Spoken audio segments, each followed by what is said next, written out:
Tim from YourSixTech. Today in this video, I'm going to show you how to cancel out your subscriptions or your game subscription on your PlayStation 4.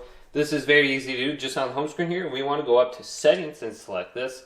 Then go to Account Management, and then go to Account Information. So under here, you'll probably have to verify your identity, so you'll have to type in your password. But once this screen loads, we want to go on down to where it says Subscription, Manage Your Subscriptions.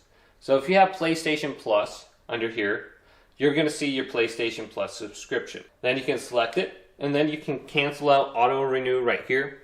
And you can see the expiration date of when this is expiring, and my credit card is not going to be getting charged. Otherwise, you can buy it again. Well, if you're having a difficulty finding it in the game, there might be a way to cancel it out by going on down to the services list. View your service list, then find the game under here. So here's the Elder Scrolls Online. We can select this game, then go into here, and here's my services list.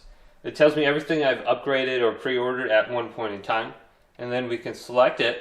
So let's go to the Morrowind upgrade, and we can see when I bought that and purchased it. Hopefully this video did indeed help you out. If it did, leave it a big thumbs up, and subscribe to my channel down below for more tech up videos coming up next on YourSixTech.